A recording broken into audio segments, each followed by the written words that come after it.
gengs, perkenalkan kami dari Universitas Bhayangkara Jakarta Raya Fakultas Psikologi ingin membahas tentang materi psikologi sosial 1. Eits, jangan buru-buru dulu. Sebelum kita masuk ke materinya, mending kenalan dulu sama anggota kelompoknya. Cus, let's go! Halo, yang pertama ada aku, Yolanda Dwi Setiarini. Lalu ada aku, Skarviki Abdillah. Hai teman-teman, perkenalkan, aku Dinda Nuraini. Aku Indah Gita Handayani. Sebelum kita masuk ke pembahasan yang lebih mendalam, aku mau kasih tahu kalian dulu definisi dari psikologi sosial. Psikologi sosial terdiri dari dua kata, yaitu psikologi dan sosial. Psikologi diartikan sebuah bidang ilmu pengetahuan yang fokus terhadap perilaku dan fungsi mental manusia secara ilmiah. Kemudian, sosial merupakan segala perilaku yang berhubungan dengan hubungan antar individu. Berikut ada pengertian psikologi sosial menurut para ahli. Yang pertama ada Haberbanner, yang kedua ada Shaw dan Costanzo, yang ketiga ada Kim Bao-yong. Yang pertama ada Haberbanner. Psikologi sosial menurut Haberbanner adalah ilmu pengetahuan yang mempelajari tentang bagaimana tingkah laku manusia di lingkungannya dan bersama orang di sekitarnya. Yang kedua ada Shaw dan Costanzo. Definisi psikologi sosial menurut Shaw dan Costanzo merupakan ilmu pengetahuan yang mempelajari tentang tingkah laku individu yang merupakan hasil dari rangsangan sosial. Yang ketiga, ada Kim Bao-yong. Menurutnya, penafsiran ilmu psikologi sosial merupakan sebuah studi tentang interaksi individu dengan kelompoknya atau dengan individu lain. Lalu ada 5 konsep dasar psikologi sosial yang akan aku kasih tahu ke kalian. Let's go! Yang pertama ada konsep emosi terhadap objek sosial. Konsep ini menunjukkan bahwa emosi dapat dipengaruhi lingkungan. Ketajaman emosi dan reaksi emosional dipengaruhi oleh faktor internal dan eksternal. Pengendalian respon emosi sangat penting dalam kehidupan sosial. Dapat dikatakan, emosi memiliki peran penting dalam pembentukan perilaku seseorang terhadap respon dari stimulus dalam lingkungan sosial. Lalu yang kedua ada konsep perhatian. Pada konsep ini, perhatian atau rasa peka terhadap apa yang terjadi di lingkungan sosial sangat mempengaruhi seseorang terhadap hubungan sosialnya. Selanjutnya ada konsep minat. Minat atau daya tarik juga sangat berpengaruh dengan hubungan sosial antar individu satu dengan individu yang lain, serta kelompok yang berkaitan dengan proses interaksi dalam diri individu dan mungkin juga dipengaruhi oleh subjek dari luar. Yang keempat, terdapat konsep kecerdasan dalam menghadapi persoalan sosial. Konsep ini merupakan modal dasar yang ada dalam masing-masing individu dan berbeda pada setiap individunya. Kemudian, ini juga dapat menjadi model dasar untuk memecahkan permasalahan sosial yang muncul. Yang terakhir, ada konsep sikap mental. Konsep dasar ini juga bisa dilihat dari sikap mental seseorang. Sikap mental sendiri adalah reaksi yang timbul dari diri masing-masing individu jika ada rangsangan yang datang. Reaksi mental ini bisa bersifat positif, bisa bersifat negatif, namun juga dapat bersifat netral. Selanjutnya ada teori-teori dalam psikologi sosial, yaitu yang pertama ada teori behavioristik, yang kedua teori belajar sosial, yang ketiga teori gestalt dan kognitif, yang keempat teori lapangan.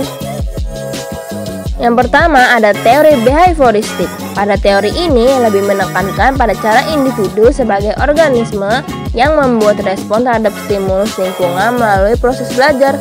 Dalam teori ini, hubungan yang terjadi adalah paradigma utama. Yang kedua, ada teori belajar sosial. Teori ini mengemukakan bahwa perilaku sosial individu dipelajari dengan melakukannya langsung dan mengalami konsekuensi dari perilaku sosial tersebut.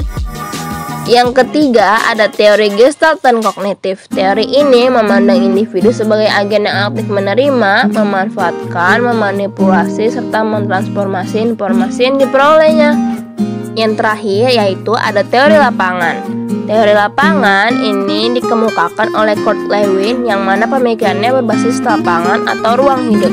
Menurutnya, segenap peristiwa perilaku seperti bermimpi, berkeinginan, dan berkehendak adalah bagian dari ruang hidup. Dalam formula itu, terkandung perilaku sosial manusia yang merupakan hasil interaksi dengan orang lain. Materi berikutnya mengenai ruang lingkup psikologi sosial. Shaw dan Constanzo membagi ruang lingkup psikologi sosial menjadi 3 loh. Wah, kira-kira apa aja ya? Yuk kita simak. Yang pertama, ada studi tentang pengaruh sosial terhadap proses pada individu yang dicontohkan, seperti studi tentang persepsi dan motivasi proses belajar. Yang kedua, ada studi tentang proses-proses individu bersama, seperti bahasa, sikap, perilaku, dan lainnya.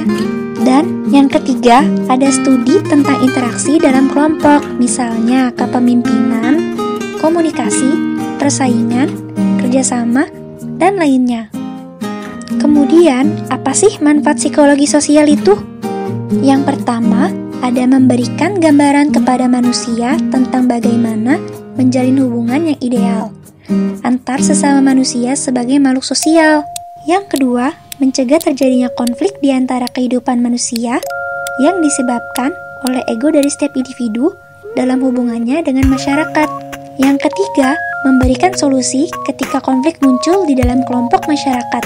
Dengan psikologi sosial ini, manusia bisa memahami karakter suatu masyarakat sehingga mudah untuk menemukan solusi dari konflik yang tengah terjadi dalam masyarakat. Yang keempat, sebagai pedoman masyarakat dalam mengelola perbedaan antar individu dalam masyarakat dan juga menjadikan perbedaan itu sebagai pemerkuat hubungan sosial dalam masyarakat untuk mencapai tujuan bersama. Kemudian, hubungan sosial mempunyai 6 dasar loh. Apa aja ya? Yang pertama, ada kasih sayang, perasaan aman dan nyaman, ketenangan jiwa, dan hubungan yang erat seperti keluarga atau kekasih.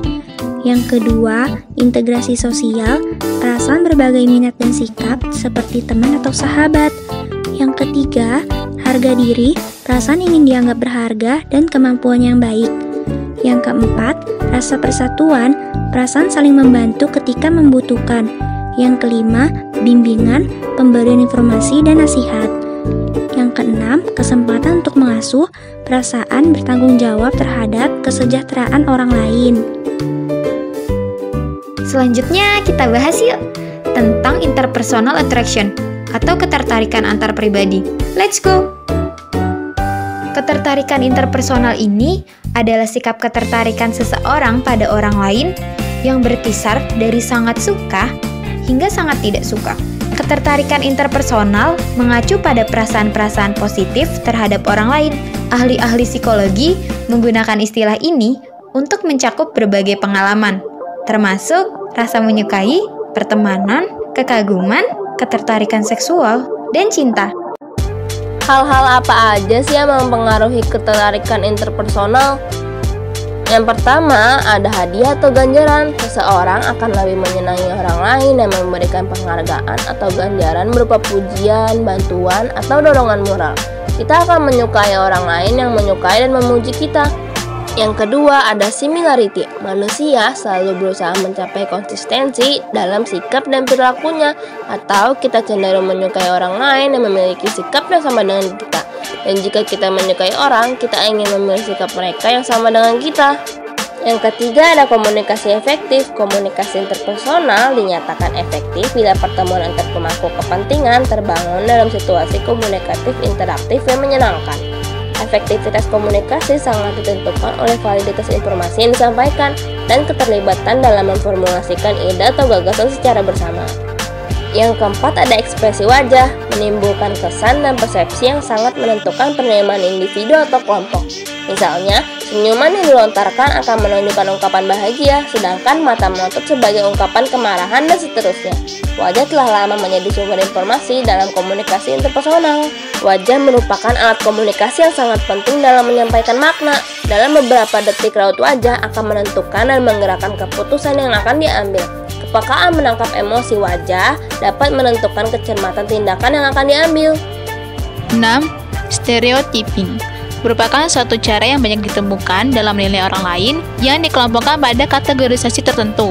Cara pandang ini kebanyakan menimbulkan prasangka dan gesekan yang cukup kuat, terutama pada saat pihak-pihak yang berkonflik sulit membuka jalan untuk melakukan perbaikan. Individu atau kelompok akan merespon pengalaman dan lingkungan dengan cara memperlakukan anggota masyarakat secara berbeda atau cenderung melakukan pengelompokan menurut jenis kelamin, cerdas, bodoh, rajin, atau malas. 7. Situational influences atau pengaruh situasi. Ada 2, yakni pertama, proximity atau kedekatan. Studi Festinger menunjukkan bahwa orang mencari teman dengan orang yang dekat tempat tinggalnya. Pelanggaran terhadap personal space, kita akan meningkatkan reaksi kita terhadap orang lain. Yang kedua, familiarity atau keakraban. Orang yang lebih sering kontak dengan kita biasanya lebih mudah menimbulkan rasa suka kita terhadap dia.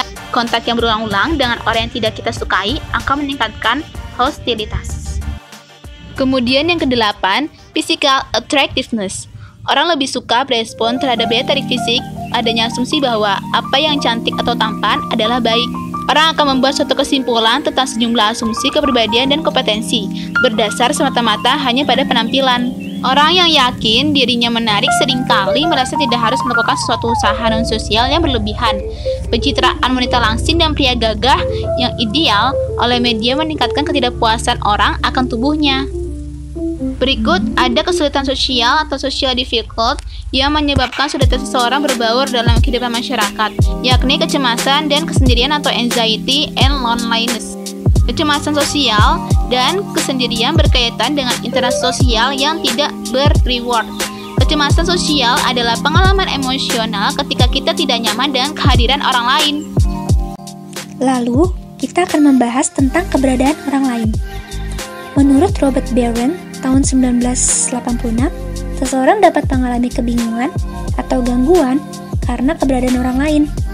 Kebingungan tersebut menyebabkan konflik perhatian bagi individu yang sedang menampilkan kinerjanya. Dan selanjutnya, konflik perhatian inilah yang meningkatkan arousal sebagai respon atas kebutuhan energi yang lebih besar untuk menghadapi konflik. Peningkatan arousal dapat berakibat memfasilitasi atau sebaliknya menghambat kinerja, tergantung bagaimana cara individu tersebut dalam menghadapi konflik. Kehadiran orang lain dapat menimbulkan pertama, social facilitation dan social loving. Apa sih kira-kira maksud dari social facilitation dan social loving? Yuk kita bahas. Yang pertama ada social facilitation yang artinya kecenderungan orang untuk melakukan tugas dengan lebih baik bila tugasnya sederhana dan lebih buruk bila tugasnya kompleks. Dalam keadaan hadirnya orang-orang lain dan kinerjanya dievaluasi. Kehadiran orang lain meningkatkan psychological arousal atau tubuh kita menjadi lebih bertenaga. Nah, mengapa kehadiran orang lain dapat menimbulkan arousal ya?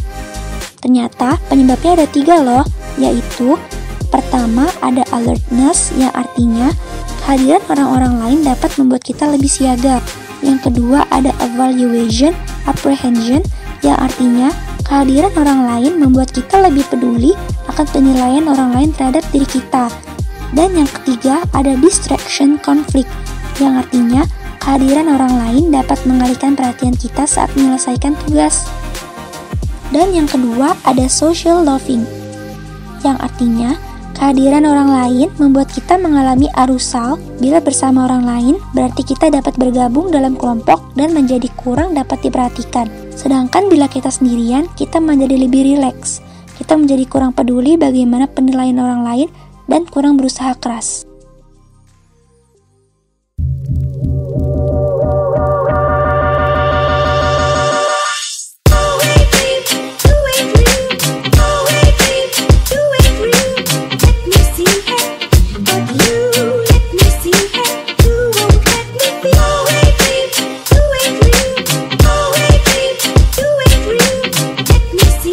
Sekian pembahasan dari kelompok kami.